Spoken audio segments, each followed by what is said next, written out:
다 이루었다라는 말은 헬라어로 테텔레스타이라는 말인데 이 말의 뜻이 무엇일까요? 크게 두 가지로 나누어집니다. 첫 번째는 다 이루었다는 테텔레스타이라는 말은 주인이 맡긴 일을 잘 마쳤을 때 쓰는 말입니다. 이 말은 주인이 종에게 무슨 일을 맡기면 그 종은 주인이 맡긴 일을 다 한 이후에 테텔레스타이, 다 이루었습니다 라고 보고하는 거죠.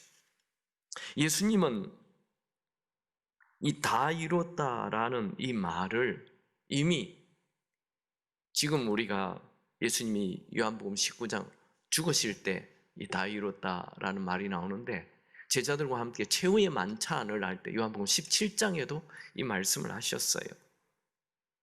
요한복음 17장 4절 그때 예수님 마지막 중보기도죠. 예수께서 내게 하라고 주신 일을 내가 이루어 이 다 이루었다라는 말을 예수님은 이루는 거예요. 그 이루기 위해서 십자가의 길을 가신 거죠. 빌립보서 2장 6절에서 8절 보면 그는 예수님입니다. 그는 근본 하나님의 본체시나 하나님과 동등됨을 취할 것을 여기지 아니하시고 오히려 자기를 비워 종의 형체를 가지사 사람들과 같이 되셨고 사람의 모양으로 나타나사 자기를 낮추시고 죽기까지 복종하셨으니 곧 십자가에 죽으심이라. 예수님은 하나님의 뜻에 따라 사람이 되었고 또 하나님의 뜻에 따라 죽기까지 복종하였습니다. 예수님은 하나님의 뜻을 다 이루기 위해 사셨습니다. 예수님의 자기의 뜻이나 자기의 성공이나 자기 인기를 위해 살지 않았습니다. 오로지 하나님께서 자기를 이 땅에 보내신 목적을 향해, 목적을 위해 살았습니다. 사람은 분명한 목적을 가지고 살 때 참 아름답습니다. 우물쭈물하면서 여기저기 시간 낭비하며 사는 인생은 정말 어리석은 인생입니다. 예수님의 최고의 관심은 오래 사는 것이 아닙니다. 하나님의 뜻을 이루는 것이죠. 예수님은 십자가를 지기 바로 직전에 겟세마네 동산에서 기도할 때 내 뜻대로 마옵시고 아버지의 뜻대로 해달라 기도하죠. 누가복음 22장 42절 이르시되 아버지여 만일 아버지의 뜻이거든 이 잔을 내게 옮기시옵소서. 그러나 내 원대로 마옵시고 아버지의 원대로 되기를 원하나이다 하시니 예수님은 철저히 하나님의 뜻대로 살다가 십자가 위에서 다 이루었다 라고 말씀하시고 생을 마쳤습니다. 여러분, 우리는 어떻게 인생을 마쳐야 할지 아주 분명해졌습니다. 히브리서 9장 27절 한 번 죽는 것은 사람에게 정해진 것이요 그 후에는 심판이 있으리니. 여러분, 죽음 이후에 반드시 심판이 기다리고 있고 그 심판 이후에 영원한 세계가 열립니다. 그 영원한 세계는 이 땅의 삶으로 결정이 됩니다. 그렇다면 우리는 세상 사람과 다르게 영원을 위해, 영원을 향해 살아야 합니다. 이 땅은 하나님께서 우리를 이 땅에 보내신 그분의 뜻대로, 그분의 목적대로 살아야 합니다. 비참한 인생이라는 것은 이 땅만을 위해 살다가 지옥 가는 거예요. 요즘 후회하지 않는 인생 이래가지고 책들이 어마어마하게 나옵니다. 그거 다 거짓말입니다. 왜요? 그 사람들은 영원한 천국이 지옥이 있다는 걸 모르기 때문에 그 소리를 하는 거예요. 재밌게 살아라. 네가 하고 싶은 대로 살아라. 네 편하게 살아라. 네가 원하는 대로, 네가 목적했던 대로 살아라. 여행도 많이 해라. 그것 다 지옥이 있다는 걸 몰랐어. 천국이 있다는 걸 몰라서 그런 소리를 하는 것입니다. 그런 책이 답이 아닙니다.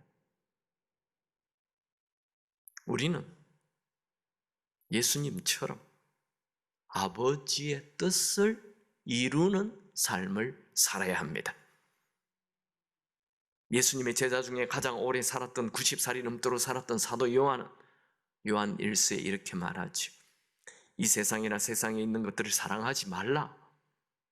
누구든지 세상을 사랑하면 아버지의 사랑이 그 안에 있지 아니하니 이는 세상에 있는 모든 것이 육신의 정욕과 안목의 정욕과 이생의 자랑이니 다 아버지께로부터 온 것이 아니요 세상으로부터 온 것이라. 이 세상도 그 정욕도 지나가되 오직 하나님의 뜻을 행하는 자는 영원히 가느니라. 여러분, 인생 한 번밖에 안 삽니다. 그러니까 모든 게 죽는 순간 다 사라져요. 성공도 사라집니다. 재미도 사라집니다. 쾌락도 사라집니다. 아름다움도 사라집니다. 이 세상의 자랑도 다 사라집니다. 오직 남는 것은 하나님의 뜻을 행한 것 뿐입니다. 이건 제 얘기가 아니고 하나님의 말씀입니다. 예수 믿는 사람들 중에도 비참한 삶을 사는 사람들 많습니다. 자기 개발, 자기 성공, 자기 뜻만 이루다가 인생 마치는 자, 예수 믿어도 세상 사람하고 똑같습니다. 여러분, 우리는 내 뜻을 이루기 위해 사는 자들이 아니라 하나님의 뜻을 이루기 위해 살아야 합니다. 그 사람은 죽을 때 예수님처럼 다 이루었다 말할 것입니다. 여러분, 우리에게는 생명보다 더 소중한 것이 있습니다. 사도 바울은 그것을 분명히 말했죠. 사도행전 20장 24절, 나의 달려갈 길과 주 예수께 받은 사명, 곧 하나님의 은혜의 복음을 증거하는 일을 마치려 하면은 나의 생명조차도 조금 더 귀한 것으로 여기지 않는다. 이 생명보다 더 중요한 게 있는데 그것은 복음을 전하는 사명이다. 그렇게 말했어요. 여러분, 우리도 하나님의 뜻, 즉 하나님이 우리에게 주신 사명을 이루기 위해 살아야 합니다. 우리에게 주신 사명이 뭘까요? 바로 나에게 주신 달란트를 통해 복음을 전하는 거예요. 예수님은 예수님의 몸을 통해 하나님의 뜻을 이루었습니다. 우리는 예수님의 몸인 교회를 통해 하나님의 뜻을 이루어야 합니다. 교회에서 양육 받으시고 교회에서 훈련 받으시고 그리스도의 강력한 군사가 되어 교회의 지체들과 함께 복음 전도를 꿈꾸고 복음 전도를 이루며 사시기 바랍니다. 두 번째로, 다 이루었다라는 이 테텔레스타이라는 말은 빚을 갚았다라는 말입니다. 이 말은 상업적인 용어로 부채를 완전히 갚았다, 값을 완전히 지불했다, 이럴 때 사용됩니다. 노예 시장에서는 노예 시장에 묶여있는 노예를 한 부자가 와서 값을 지불하고 그것을 살 때 테텔레스타이, 빚을 갚았다, 대가를 지불했다, 이 단어를 사용했습니다. 예수님은 무슨 대가를 지불했습니까? 유대 종교 지도자들과 대제사장들은 예수님을 유대법에 따라 돌로 쳐 죽이지 않고 로마의 법에 따라 나무 십자가에 매달려 죽도록 로마 총독 빌라도에게 요청하여 나무 십자가에 매달려 죽었습니다. 왜냐하면 나무에 달려 죽으면 하나님의 저주를 받아 죽는 자가 되기 때문이지요. 신명기 21장 23절, 나무에 달린 자는 하나님의 저주를 받았음이니라.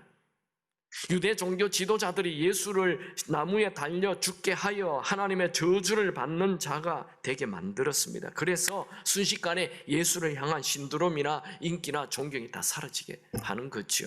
그런데 하나님은 나무 십자가에 달려 죽으시는 것은 예수님이 사람들의 모든 저주를 다 덮어쓰고 십자가에 죽어주는 어린 양이 되게 하는 것이었습니다. 하나님은 사람의 죄 문제를 해결하기 위하여 어린 양 제도를 만들었습니다. 사람이 죄를 지으면 그 죄에 대한 대가로 죽어야 하는데 사람을 대신하여 죽는 것, 그것을 대속이라 하죠. 이 대속의 제물로 어린 양을 죽였습니다. 그러면 그 어린 양의 피를 제단에 뿌렸습니다. 여러분, 사람이 평생 지은 죄가 얼마나 많을까요? 화를 내고 욕을 하고 분노하고 거짓말하고 폭력적인 말하고 폭력을 행하고 위선 들고 음란하고 탐욕에 빠지고 도둑질하고 비난하고 시기하고 당을 짓고 수군수군하고 교만하고 자랑하고 갑질하고 무정하고 무자비하고 우리가 지은 죄는 이루 말할 수 없이 많습니다. 눈만 뜨면 보이는 것이 다 죄고 귀만 열면 들려오는 게 다 죄고 손만 대면 손대는 게 다 죄입니다. 평생 지은 죄 책으로 기록한다면 수천 권이 될 것입니다. 이 많은 죄를 어떻게 해야 합니까? 성경에는 죄의 삭선, 사망이라 하였죠. 죄를 지은 사람은 선행을 좀 행한다고 그 죄가 없어지는 게 아니고 반드시 피를 흘리고 죽어야 죄가 해결되는 거예요. 왜냐하면 피에는 생명이 있기 때문이라 히브리서 9장 22절에 말씀합니다. 여러분, 우리는 우리가 평생 지은 죄에 대한 대가로 처벌을 받고 피를 흘리고 죽고 다 지옥 가게 되어 있습니다. 왜냐하면 모든 사람이 다 지은 죄가 있기 때문에 그래요. 그래서 예수님은 우리 죄를 대신해서 십자가에 죽어주는 거죠. 마가복음 10장 45절 인자가 온 것은 섬기려 받아 함이 아니요 도리어 섬기려 하고 자기 목숨을 많은 사람의 대속물로 주려 함이라. 예수님이 십자가를 지기 전에 제자들과 최후의 만찬을 하면서 떡과 잔을 나누었죠. 그때 예수님은 떡은 예수님 몸이라 하고 포도주는 예수님이 십자가에 흘리게 되는 피라고 말하면서 이 자기의 죽음에 대한 의미를 말씀합니다. 마태복음 26장 26절 28절 예수께서 떡을 가지사 축사하시고 떼어 제자들에게 주시며 이르시되 받아 먹으라 이것은 내 몸이니 하시고 또 잔을 가지고 감사 기도하고 그들에게 주어 이르되 너희가 다 이것을 마시라 이것은 죄 사함을 얻게 하려고 많은 사람을 위하여 흘리는 바 나의 피 곧 언약의 피니라. 예수님께서 십자가에서 흘리는 모든 피는 모든 사람의 죄를 용서받게 해주는 언약의 피라고 예수님이 말씀했습니다. 이것은 새로운 언약입니다. 예수님 친히 말씀하신 새로운 언약이에요. 예수님의 피가 모든 사람의 죄를 깨끗하게 해준다라는 언약이에요. 약속이에요. 이 말씀은 예수님이 십자가에 죽은 이후 제자들이 만들어낸 이론이나 사상이 아니에요. 이 말씀은 예수님이 십자가에 죽기 직전에 제자들에게 말씀하신 새로운 예수님이 만든 새로운 언약, 새로운 약속입니다. 히브리서에서는 이 새 언약의 피는 모든 죄를 다 용서받게 하고 다시는 하나님이 죄를 기억하지 않는다라고 말합니다. 히브리서 8장 12절 내가 그들의 불의를 긍휼히 여기고 그들의 죄를 다시 기억하지 아니하리라. 왜? 예수의 피가 새로운 언약이기 때문에. 구약의 언약은 율법을 따라 양의 피로 일시적인 죄사함의 효력이 있었습니다. 그러나 짐승의 피는 영원히 죄를 없애주는 것은 아닙니다. 구약의 짐승의 피는 앞으로 오실 신약 예수님에 대한 그림자예요. 그림자. 히브리서 기자는 이것을 분명히 말합니다. 히브리서 10장 4절 이는 황소와 염소의 피가 능히 죄를 없이 하지 못함이라. 소나 양이나 염소의 피는 완전히 죄를 없애주지 못합니다. 일시적일 뿐이에요. 그러나 예수의 흘리는 피는 영원한 한 번 제사를 드렸는데 영원한 제사가 된다. 히브리서 10장 12절 오직 그리스도는 죄를 위하여 한 번 영원한 제사를 드리시고 하나님의 우편에 앉았사. 예수님은 한 번 십자가에 죽어 흘리신 피는 영원한 제사가 됩니다. 예수의 피는 인간이 지은 모든 죄에 대한 대가를 지불하는 것입니다. 예수님이 오시기 700년 전에 이사야 선지자는 예수님이 우리의 죄악을 짊어지고 죽으실 것을 예언했죠. 이사야 53장 6절 우리는 다 양 같아서 그릇 행하여 각기 제 길로 갔거늘 여호와께서 우리 모두의 죄악을 그에게 담당시키셨도다. 이 죄 덩어리를 다 예수님 몸에다가 다 짊어지게 했다는 거예요. 예수님의 수제자였던 베드로는 예수님이 십자가에 죽으시고 부활한 것을 본 이후 이렇게 말합니다. 베드로전서 2장 24절 친히 나무에 달려 그 몸으로 우리 죄를 담당하셨으니 예수님은 우리 죄를 담당했다. 여러분 예수님은 힘이 없어서 대제사장에 체포되어 십자가에 죽은 것 아닙니다. 아니면 예수님이 운이 나빠서 예루살렘 성에 들어갔다가 우연히 체포되어 죽은 것이 아닙니다. 예수님은 태어날 때부터 죄에서 구원할 자로 태어났죠. 마태복음 1장 21절 아들을 낳으리니 그 이름을 예수라 하라. 이는 그가 자기 백성을 그들의 죄에서 구원할 자이심이니라. 예수님의 출생, 예수님의 생애, 예수님의 죽음, 예수님의 부활 이것은 성경에 300개가 넘도록 예언이 된 일입니다. 예수님이 우리 죄를 위해 십자가에 죽으셨습니다. 예수님에 대한 예언 중에 십자가에 죽는 그날만 예언이 30개 정도 이루어집니다. 예수님은 우리의 죄를 위해 죽으시려고 이 땅에 오셨고 우리의 죄값을 치르기 위해 십자가에 죽으셨고 우리의 죄를 대신해서 십자가에서 보혈을 흘리셨습니다. 그래서 십자가 위에서 다 이루었다. 테텔레스타이 빚을 갚았다. 죄에 대한 빚을 갚았다. 대가를 치루었다. 말씀하셨습니다. 저는 이 말씀을 통해 한 가지를 생각해 보기 원합니다. 그것은 내 모든 죄가 예수의 피로 깨끗게 되었음을 믿어야 합니다. 예수님이 십자가에 흘리신 보혈의 능력을 믿는 것은 죄를 해결하는 최고의 방법입니다. 예수님이 십자가 위에서 처음 달려서 7가지 말씀을 하는데 처음으로 한 말이 뭐죠? 아버지여, 저들의 죄를 용서하여 주옵소서. 여기 저들이 누굽니까? 예수님을 못 박는 로마 병사, 예수를 십자가에 죽게 해달라고 외치고 있는 이 위선적인 대제사장들, 예수님을 향해 침을 뱉고 욕을 하는 그 무지한 백성들, 또 2000년 후에 살고 있는 우리까지 포함하는 것입니다. 아버지, 저들의 죄를 용서하여 주옵소서. 그 용서받는 사람 안에 나도 포함되어 있습니다. 그런데 왜 우리들은 나는 용서받지 못할 죄가 있다 하며 자꾸만 자책하십니까? 예수의 피는 모든 죄를 다 깨끗게 하십니다. 예수의 피는 용서하지 못할 죄가 없고 용서받지 못할 사람이 없습니다. 현대인들은 자기 자신을 용서하지 못하는 사람이 많습니다. 착한 사람일수록 자기 죄를 오랫동안 기억하고 계속 자책합니다. 자신을 용서하지 못하는 이 죄책감에 빠지면 결국 우울해지고 우울이 넘어 자살까지 갑니다.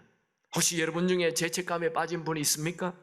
나만이 아는 죄 때문에 고민하는 분이 있습니까? 내가 생각해도 도무지 나를 용서하지 못할 사건이 있습니까? 숨기지 마십시오. 동굴로 들어가지 마십시오. 죄책감에 빠지지 마십시오. 그 문제를 가지고 십자가 앞으로 나아가십시오. 먼저 내가 지은 것을 죄라는 것을 자각하고 회개하십시오. 예수의 피가 여러분의 모든 죄를 다 씻어 씌운다는 것을 믿고 주님으로부터 오는 참 자유가 있게 되기 바랍니다. 요한일서 1장 7절 그 아들 예수의 피가 우리 모든 죄에서 우리를 깨끗게 하실 것이요. 예수의 피는 모든 죄를 다 깨끗하게 하고 모든 죄를 다 용서받게 하십니다. 하나님은 예수의 피를 의지하기만 하면 모든 죄를 다 용서하고 기억도 하지 않으십니다. 우리는 우리 죄를 기억한다 해도 하나님은 예수의 피를 의지하기만 하면 아무리 큰 죄라도 다 용서하시고 조금도 기억하지 않습니다. 정말일까요? 네, 예수님이 대가를 지불하였기 때문입니다. 예수님이 다 이루셨습니다. 그것이 예수의 보혈의 능력입니다. 여러분, 하나님께서 용서하셨다는데 내가 나를 용서하지 못하는 것은 내가 하나님보다 높다는 말이 됩니다. 이것은 교만입니다. 이것은 말씀을 믿지 않는 불신입니다. 여러분의 모든 죄가 예수의 피로 깨끗게 되었음을 믿으시기 바랍니다. 다 이루었다는 이 말씀을 믿으시기 바랍니다. 로마서 5장 21절 이는 죄가 사망 안에서 왕노릇한 것 같이 은혜도 또한 의로 말미암아 왕노릇하여 우리 주 예수 그리스도로 말미암아 영생에 이르게 하려 함이라. 여러분, 여기까지 설교는 여러분들이 많이 들었을 거예요. 예수님이 우리 죄에 대한 대가를 지불하셨다. 예수님이 다 이루셨다. 예수님 우리 죄 문제를 해결해 주시는 구세주이다. 여기까지 다 알고 있어. 근데 이것이 오늘날 우리 한국 교회의 위기를 가져다 줬어요. 예수를 구세주로만 믿어요. 여러분, 내가 어떤 사람이 집을 하나 지었는데 그 집이 엉망이 되었어요. 그냥 들어가 보면 현관 안에 이 거실 안에 막 쓰레기가 산더미처럼 쌓여 있고 똥 오줌이고 뭐고 막 그냥 그 거실 안에 가득해. 방마다 그냥 막 쓰레기가 악취가 나는. 어떻게 이 집을 이렇게 엉망으로 만들었는데? 한 사람이 와서 그 쓰레기를 싹 다 치웠습니다. 완벽한 냄새 하나 안 나. 구석구석마다 집을 깨끗하게 치웠습니다. 그런데요, 또다시 그 사람이 그 집에 살면 쓰레기는 쌓이기 시작합니다. 악취가 나기 시작합니다. 소용없습니다. 주인 바꿔야 됩니다. 주인 바꾸지 않으면 암만 치워서 봤자예요. 시간이 가면 또다시 죄투성이가. 우리가 그래요. 내가 그래요. 내가 지금 60년까지 살아왔던 내 삶을 예수께서 예수의 보혈로 깨끗하게 씻어주셨는데 여전히 또 내가 죄인 되어 살면 내 인생은 죄티범벅이 될 것입니다. 그러므로 예수를 구세주로 믿는 것은 완전한 답이 될 수가 없습니다. 예수가 구세주가 되었으면 이제 내 주인 되어야 합니다.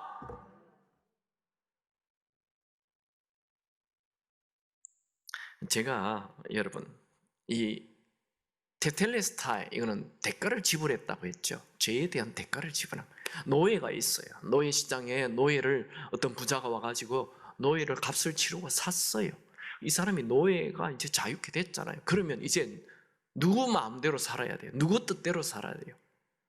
나를 사간 주인 뜻대로, 주인 마음대로 살아야 되는 거예요. 주인이 이리로 가라면 이리로 가고, 저리 가라면 저리 가고, 이 집에 가라면 이 집에 가고, 저 가서 물건 가져오라면 물건 가져오고, 주인이 시키는 대로 해야 되는 거예요.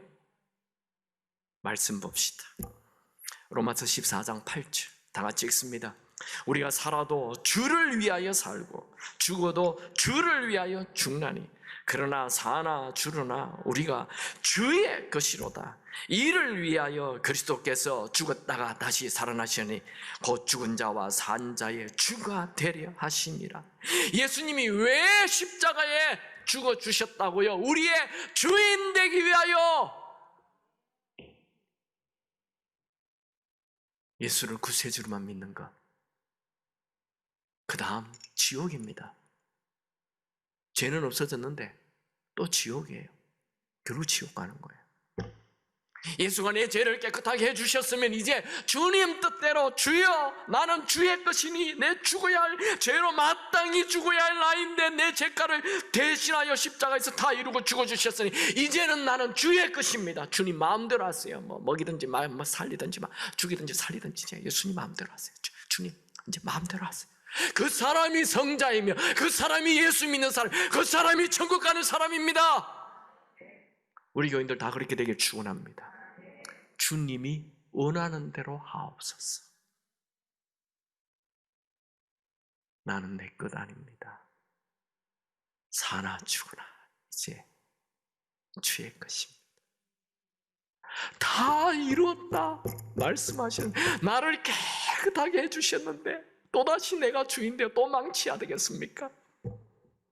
이젠 주의 뜻대로 난 죽었어요. 난 이제 주님의 것이에요. 마음껏 하세요. 원하는 대로 하세요. 여러분, 내가 주인 되어 살면 죄 지을 확률 100%, 예수가 주인 되어 살면 거룩해질 확률 100%. 말씀 정리합니다. 다 이뤘다는 말 첫 번째, 맡겨진 일을 다 완성했다는 것입니다. 우리는 내 뜻 이루기 위해 이 땅에 온 것 아니고 하나님의 뜻 이루기 위해 이 땅에 왔습니다. 여러분 주변 사람 예수 믿게 하는데 쓰임 받기 바랍니다.